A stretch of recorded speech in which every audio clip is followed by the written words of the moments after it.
Hi everybody. As you may or may not be able to sort of see from this view, I've actually done a bit of rearranging in my studio. So today I wanted to talk to you about sketchbooks and the sketchbook work I'm doing that works alongside the development of my landscape paintings this year. And a while ago I shared with you the start of a number of different sketchbooks for this work, and I want to sort of share with you now where they're up to. But before I do that, I just wanted to thank you for all of the extra likes, subscribes and comments. If you're not subscribed, please do subscribe. It's free and it really does help me. So thanks very much. So what I'm going to do now is I'm going to turn around the camera so that it's facing the desk behind me, and I'm going to share with you the different sorts of sketchbooks and where I'm at with them and what I've been including in these different sketchbooks. Okay. So here we are. So I've got a number of different sketchbooks I'd like to share with you today. So these three are 20 by 20 square sea white sketchbooks.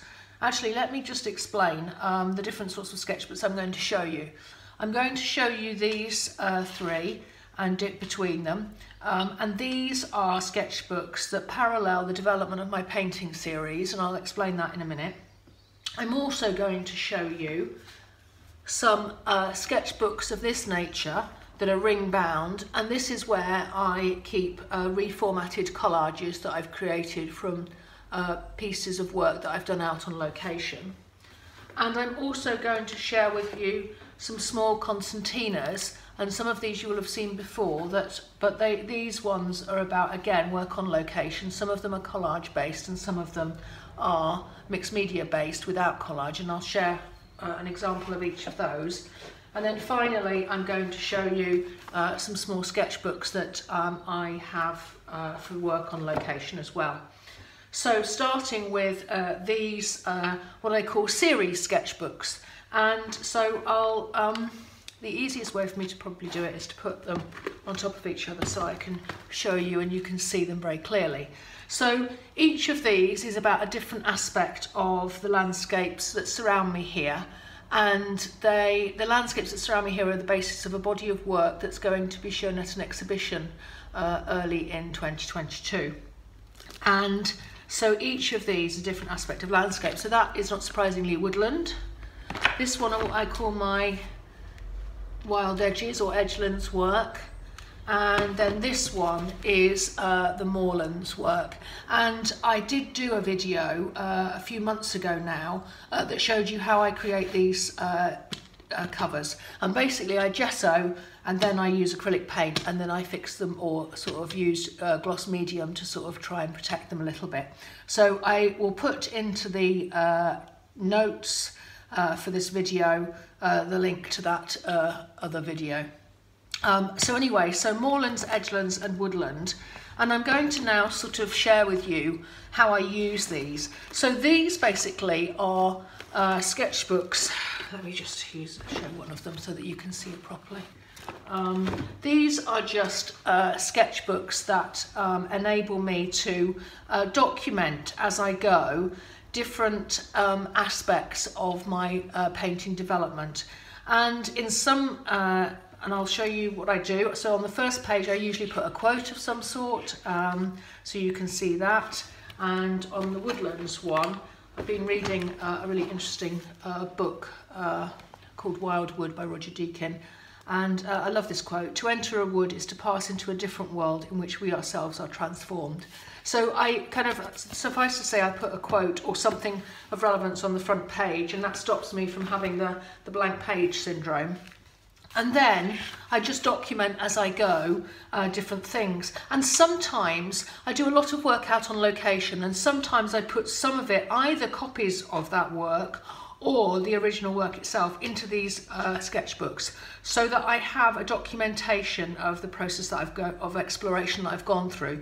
But I also do a lot of work on paper that doesn't get put into here, and some of that gets reformatted into collage, which I'll share with you as well.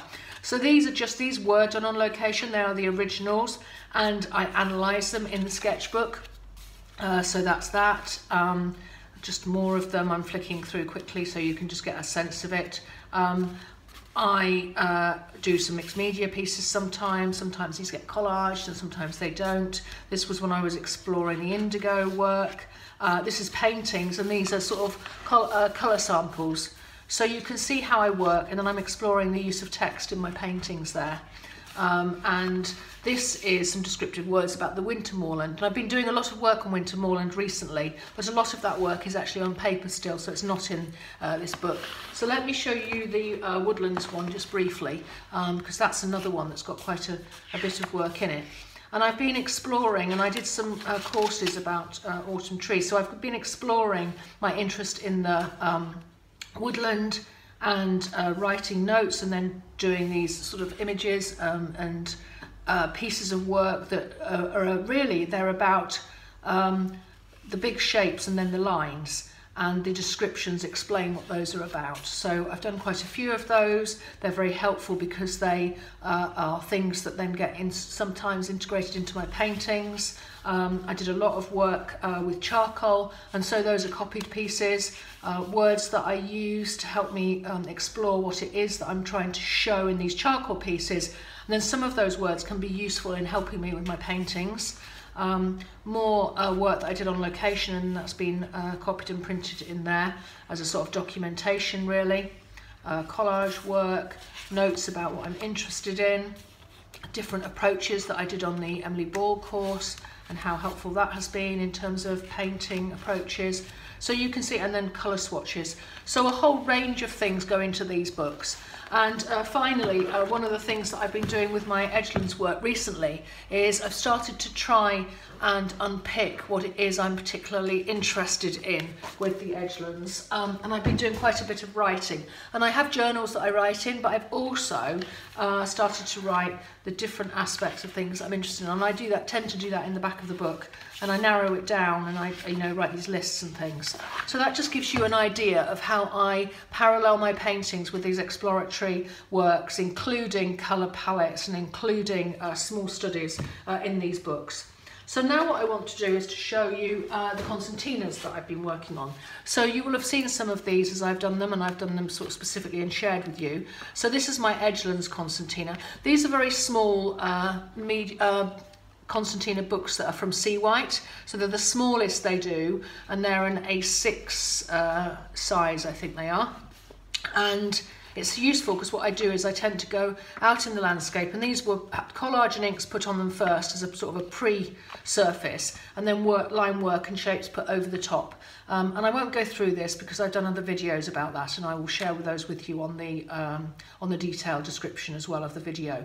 But suffice to say, this is just a way that I use these, and they're very handy because you then get a whole sort of story of all of your different experiences and understandings. And again, I analyse these and use these to develop my paintings, because my paintings are not representational as such. They're a sort of a sum of different experiences I've had with the subject matter. So I also do these use these Constantinas in a slightly different way, and this is one I've done recently of the winter moors, and just quick captures really. They're done on location, they're done with inks and mixed media, so pencils, colour. That was done with the famous indigo, pastel and inks and other things. So they really are just a record of different experiences out in the landscape. This was when it was snowy, this was when it wasn't snowy, and so on and so forth. So you can see how I use these to reflect my experiences. They're all mark making, mixed media mark making, and they are all done on location. And just in case you were interested, I'm actually developing a online course at the moment all about my expressive mark making approaches that I use to unpick and explore the subject matter, and I will be demonstrating using my own project. So you might be interested in that. So anyway, this is just a small notebook as well. As I've said, they're both the same. Now let me just show you now some different ways I work. And so what I do a lot of is I go out into the landscape quite a lot, and I create quite loose, expressive mixed media pieces. And then sometimes I do bring these back into the studio and reformat them. And so I have these ring-bound books to enable me to do this.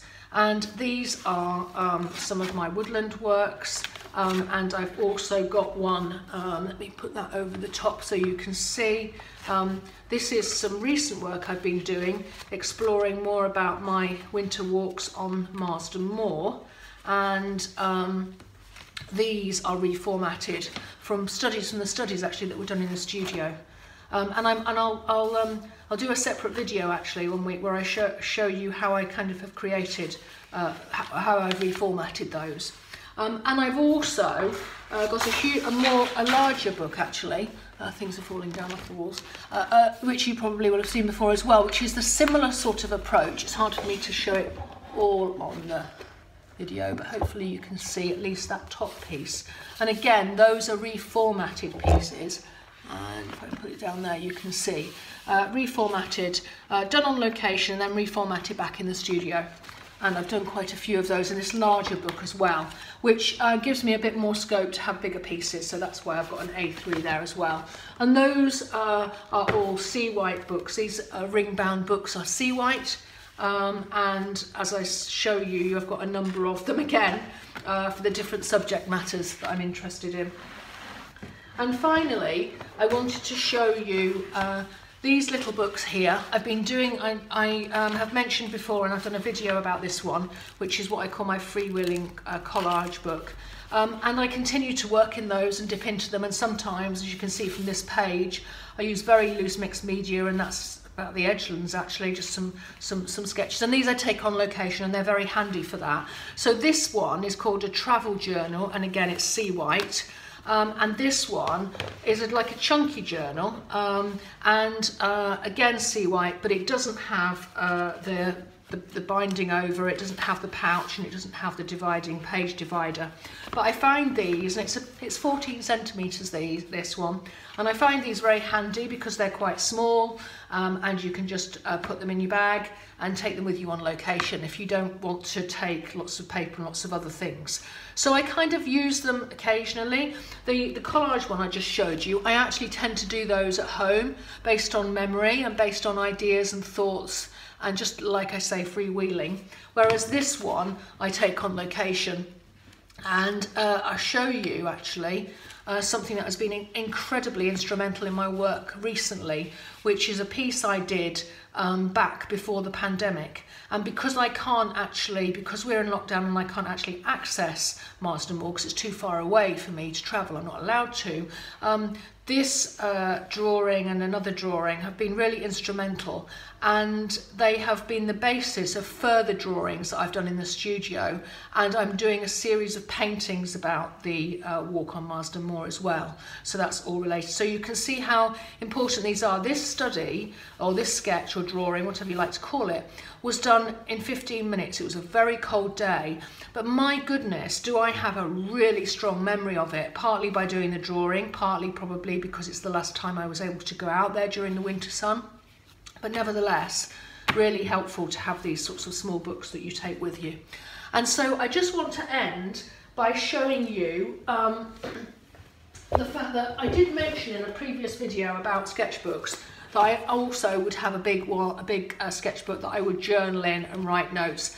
And this is kind of it really, and it's got all sorts of notes about materials and courses and ideas. So it's just a large, I don't need to flick through a load of writing, but it's just a large A4 sketchbook. So I hope that that has been helpful.